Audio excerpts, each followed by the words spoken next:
Welcome to the Full Moon Film Buff, episode 204. We're going to discuss The Boy Who Cried Werewolf, released in 2010. I watched this on Paramount Plus, and I had not seen it before. As always, we start with the prominent crew and cast. You can also find links to a more complete credit list in the show notes. The film was directed by Eric Bross, written by Art Edler Brown and Douglas Sloan. The special effects makeup and creature effects were done by Howard Berger and KNBEFX. Eric Bross is a director who has mostly done TV movies in the horror and romance genres. Art Edler Brown began his career writing and co-producing the 1997 feature film Best Men. He later wrote for Power Rangers Ninja Storm. Collaborating frequently with partner Douglas Sloan, Brown is particularly recognized for his contributions to the Dragons franchise. He joined the team as a writer for Dragons, Writers of Berk, and quickly rose to executive producer and showrunner status, alongside Sloan for the Netflix series Dragons Race to the Edge, where he also served as head writer. Douglas Sloan is a TV writer, producer, director, and occasional actor. He gained prominence in the 90s working on Saban's Mighty Morphin Power Rangers and related series, VR Troopers, Big Bad Beetleborgs, serving as writer, director, supervising producer, and even appearing in small on-screen roles. After a stint on Disney Channel original movies, producing hits like Princess Protection Program, Minutemen, and Starstruck, he returned to Power Rangers for Ninja Storm and Dino Thunder. Sloan frequently collaborates with Art Brown. They later joined DreamWorks Animation as writers on Dragons, Writers of Berk, quickly becoming executive producers and showrunners. They continued in those roles, with Sloan also as head writer, for the Netflix series Dragons Race to the Edge, earning numerous Daytime Emmy nominations. Beyond TV, Sloan wrote the novel The Siren Chronicles. We first covered Howard Berger and K&B when talking about Ginger Snaps back at the beginning. We'll see their work again several times. The cast includes Victoria Justice as Jordan Sands, Chase Ellison as Hunter Sands, Matt Winston as David Sands, Erica Carroll as Katrina Sands, Brooke Shields as Madame Varkalok, Alex Deakin as Igor Van Helman Stanislavski, Brooke D'Orsay as Paulina, Dawn Dininger as the werewolf suit performer. Victoria Justice gained recognition on Nickelodeon in Zoe 101 and Victorious. She also appeared in Nickelodeon projects such as the musical Spectacular. Justice built a music career alongside acting by recording songs for Nickelodeon soundtracks, contributing prominently to Victorious albums and EPs. Her voice is featured on popular tracks like Begging on Your Knees, Best Friend's Brother, and Make It Shine. She released a solo EP, Gold, and has continued releasing singles and collaborations as a vocal artist. After Victorious, she took on more mature acting roles, starring in the MTV thriller series Eye Candy and the TV remake of the Rocky Horror Picture Show. Chase Ellison began acting at the age of 7 in 2000. He gained early attention for roles in Mysterious Skin, Wrist Cutters, A Love Story, Tooth Fairy, and That's What I Am. He appeared on shows like Malcolm in the Middle, Deadwood, Code Black, and Marvel's Runaways. He has stepped back from acting in recent years and become a drone camera operator, which I think is pretty cool. A neat little Easter egg is that Matt Winston is the son of legendary special effects artist Stan Winston, him, and was practically raised in the world of movie magic. A Yale University graduate, he began his acting career in the early 90s with small roles in horror films like Wes Craven's New Nightmares and Halloween H2O 20 years later. His long and versatile career includes supporting roles in major films such as Fight Club, Little Miss Sunshine, Galaxy Quest, AI, Artificial Intelligence, and Zodiac, as well as strong TV work on series like 6 Feet Under, Scrubs, Star Trek Enterprise, and John from Cincinnati. Erica Carroll built a steady career in genre favorites like Smallville, Fringe, Caprica, The 4400, V, and Battlestar Galactica. She is especially well known to Supernatural fans for her recurring role as the angel Hannah. Her most recent notable part was on Wind Calls the Heart. Brooke Shields started working at just 11 months old as the Ivory Soap baby. She skyrocketed to fame as a teenager, starring in controversial and iconic roles in Pretty Baby, The Blue Lagoon, and Endless Love. She took a break from acting to attend Princeton University, graduating with a degree in French literature in 1987. Shields enjoyed a strong television career in the late 90s and 2000s, starring as the lead in the NBC sitcom Suddenly Susan, and later appearing in Lipstick Jungle. She has also been a frequent guest star on shows like Friends, Law and Order, SVU, and Hannah Montana, and has built a successful career as an author and speaker, openly discussing topics like postpartum depression and her personal life. Alex Deakin has enjoyed a long career spanning over 5 decades in genre film and television. Notable roles in Friday the 13th Part 8, Jason Takes Manhattan, multiple episodes of The Outer Limits, Andromeda, The X-Files, and Smallville. He also had a recurring role as Chick Savoy on the acclaimed Canadian series Da Vinci's Inquest and its spin-off. Brooke Dorsey gained early recognition voicing Caitlin Cook on the popular Canadian animated series 16. For American audiences, she is widely recognized for her role as Paige Collins Lawson on the USA Network series Royal Pains and as Deb on Drop Dead Diva. She also had a recurring role as Kate on Two and a Half Men. Since the 2010s, she has become a staple of Hallmark Channel's Countdown to Christmas movies, appearing in numerous romantic holiday films.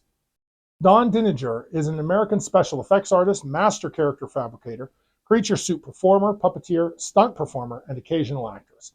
She trained under mentors connected to Industrial Light and Magic.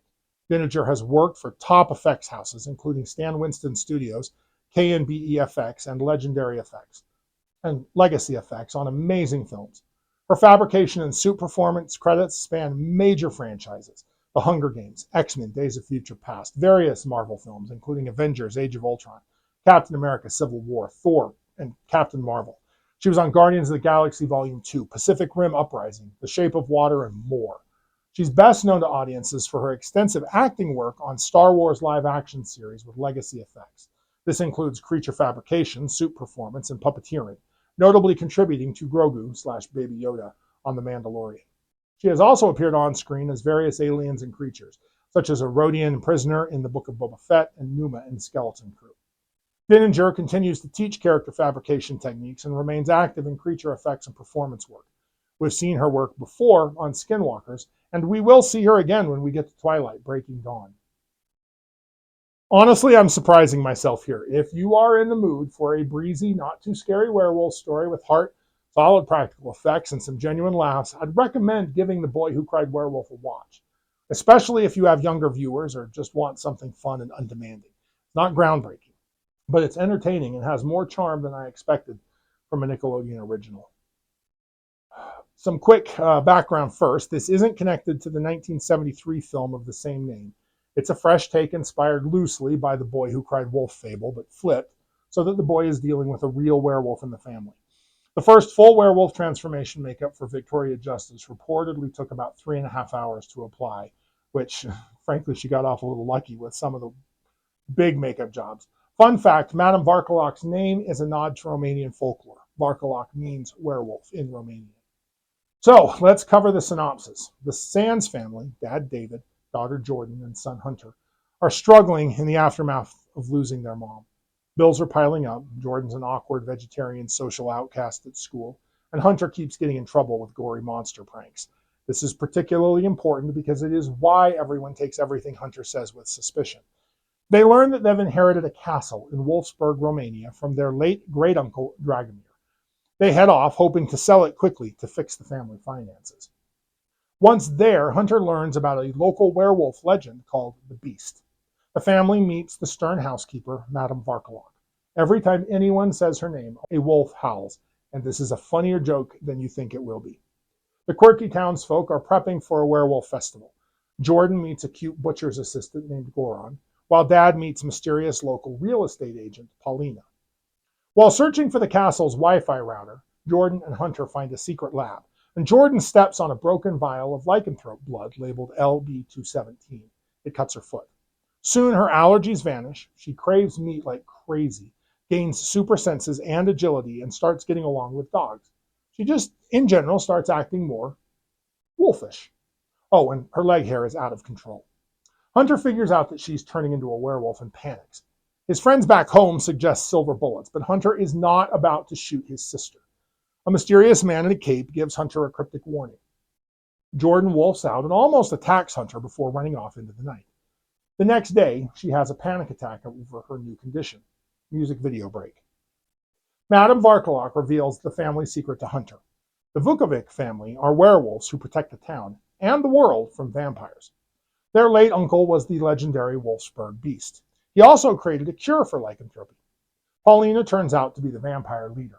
The vampires capture Jordan and Hunter. Jordan transforms and fights the vampires. Hunter tries to warn his dad not to sell the castle to Paulina. Dad initially does not believe Hunter when he says Jordan is a werewolf, and Paulina is a vampire. The vampires capture the whole Sands family, which convinces Dad. Hunter discovers that he is a bloodline werewolf and transforms to save his sister. Together, the werewolf siblings fight off the vampire threat. Madame Varkolok uses Hunter's blood to finish the cure and turn Jordan back into a full human, but with newfound confidence. The family returns home with a new appreciation for their curse, which turns out to be more of a heroic legacy. Guys, I am as shocked as anyone to find that the transformation scenes in a kids' TV movie are the highlight. Jordan's initial changes are subtle and comedic, heightened senses, playful dog-like energy, ditching the glasses and ponytail for a more confident vibe. There are several partial transformation looks, and they are all good choices. The ears and teeth all look great, the claws are good, and they're intermediate stages. The full werewolf makeup is a practical suit on what is a stunt performer, we talked about her, and it's very effective for a TV budget, furry, fanged with glowing eyes, and really impressive movement. The expressions aren't all that dynamic, but it doesn't look stuck like a rubber mask. It's mostly practical effects from KMB that hold up really well. It's not as brutal as theatrical werewolf movies, but it's creepy enough for tweens, and it's fun for adults. Listen, I'm shocked, but recommended. The film's werewolf lore is family-friendly and much more heroic than we normally get to see. The condition is primarily passed along through family lines, though it can clearly skip generations. Infection comes from the blood vial rather than a bite, though there is an implication that a bite might work too, and that you must have the correct genetic condition even then. Transformations are triggered by moonlight, and they get more severe near the full moon, but the werewolves here aren't mindless killers. They're protectors with enhanced strength, speed, and senses, and they're super agile. Silver can reportedly harm or kill them, but we don't actually see that happen. This is a kids' movie, and the werewolves are the good guys. The condition can be controlled or even embraced as a duty to fight vampires. It's a fun twist. Lycanthropy as a genetic superpower and legacy rather than a tragedy. So let's talk about what makes The Boy Who Cried Werewolf more than just another goofy Nickelodeon monster romp. Under the slapstick, pranks, and fur, this movie is quietly working on three interlocking themes that give it real heart for a monster film. Family grief and bonding, personal identity and confidence, and legacy with responsibility. These ideas each build upon each other beautifully. So let's start with family grief and bonding. The Boy Who Cried Werewolf is, at its core, a story about a fractured family that's learning to reconnect after loss. The mother's death still weighs heavily on the Sands household. We never get any exact details on how or why she died, but the home videos and the way each member is coping make it clear that it was fairly recent. Dad is emotionally checked out and financially drowning. Jordan has stepped up as the woman of the house, quietly holding everything together. Hunter, the youngest, channels his grief into over-the-top gory pranks, a way to keep his horror-loving mom alive in his memory. She used to pull similar stunts with him. She's who taught him to love horror movies. The inheritance of Great Uncle Dragomir's castle in Wolfsburg, Romania becomes the perfect thematic kickstart. It's a relative from mom's side, almost like she's reaching back from beyond the grave to jolt her family back to life. The castle solves their money problems, but more importantly, it forces them to communicate and protect one another once Jordan gets infected with the werewolf blood. Suddenly, Dad has to listen to Hunter. Jordan has to trust her little brother, and Hunter gets to step up and protect his family instead of just annoying them. What's refreshing for werewolf fans is how the transformation actually pulls this family closer together instead of tearing them apart. Unlike the isolating tragedy in something like An American Werewolf in London, here the bite creates teamwork. Hunter refuses to even consider shooting his sister with a silver bullet. He helps her hide the changes, researches cures, and eventually embraces his own latent abilities. Their bickering turns into a genuine partnership during the vampire showdown. It has some of that same family band together energy as Silver Bullet, but in a much lighter, more kid-friendly package, more like Alvin and the Chipmunks Meet the Wolfman, with deeper emotional stakes than that animated movie. By the end, the Sands aren't just surviving grief. They're actively honoring their mother's memory and their new Romanian Vukovic roots as a united pack. Now, building directly on that family healing, the movie uses Jordan's lycanthropy as a sharp coming-of-age metaphor about embracing who you really are. At the start, Jordan is the textbook insecure nerd. Allergies, glasses, ponytail. Vegetarian because she thinks she should be one. Bullied, zero social life, and playing surrogate mom while everyone else grieves. She's shrinking herself to fit everyone else's needs. Then she steps on that shard of broken werewolf blood vial in Uncle Dragomir's workshop, and everything changes. Heightened senses, super strength, fearlessness, better posture, gymnastic ability, and she even starts eating meat and owning her own space. The wolf doesn't just give her physical power, it unlocks traits she had buried under layers of insecurity and people pleasing. By the final scenes, even after she loses her werewolf abilities, Jordan walks back into school with a real swagger. The film's message is clear. You don't need superpowers to be confident. You just need permission to stop apologizing for who you really are. For younger viewers, and those of us who remember feeling like the odd one out, this is empowering stuff. In a subgenre usually obsessed with the horror of losing control, The Boy Who Cried Werewolf flips the script. Sometimes the transformation is exactly what you need to become your best self. Lean into your inner wolf, those quirks, intensities, and differences that make you stand out. Howl a little louder, stand taller. The confidence and your pack will follow. You don't need other people to tell you, and if you do need other people to confirm your unique perks, you're not embracing them. This all culminates in the film's smartest and most uplifting twist. Lycanthropy isn't a tragic curse here. It's a heroic family duty that's been passed down through generations. The Sands kids learned that they belong to the Vukovic bloodline. Great Uncle Dragomir wasn't an eccentric relative. Well, he was an eccentric relative, but he was also the legendary Wolfsburg beast, the protector who kept the town and the world safe from vampires.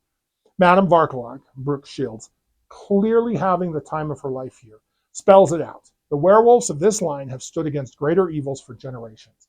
When Jordan transforms and Hunter later discovers his own abilities, it's not the end of their normal lives. It's the beginning of stepping into their legacy. Hunter, the kid who cried werewolf through endless pranks, literally gets to become the new Wolfsburg beast. Jordan keeps the confidence the wolf awakened within her. Together, with their dad, they defend the castle and each other from Paulina's vampire coven. This is a massive departure from the usual woe is me, I'm a monster angst, which, to be fair, we love it. That's why we're here on this channel. But it's fun to break out of that. Instead of a lonely affliction, lycanthropy becomes a purpose baked into your DNA. For a 2010 family horror comedy, that's a refreshing spin, and it tells kids and reminds adult werewolf fans that your family history, your weird traits, and even the heavy stuff like grief can become sources of strength when you choose to own them. Legacy is both a burden and a call to protect the innocent. These three themes weave together perfectly. Grief forces the family to reconnect. The transformation gives Jordan the confidence to step into her power, and that power is revealed to be a part of a larger, more meaningful legacy. The Boy Who Cried Werewolf shows that the monster doesn't have to destroy families or individuals. Sometimes the wolf is exactly what stitches a broken home back together, helps a shy girl stand tall, and turns regular kids into heroes their bloodline and the world needs. So, if you like lycanthropes, like, share, and subscribe. Contribute your thoughts and additional observations in the comments below. Let me know what I missed or what you noticed. Next, I plan to discuss Monster Wolf from 2010. Keep your eye on the moon, a silver bullet in the chamber, and we'll see you back here next episode.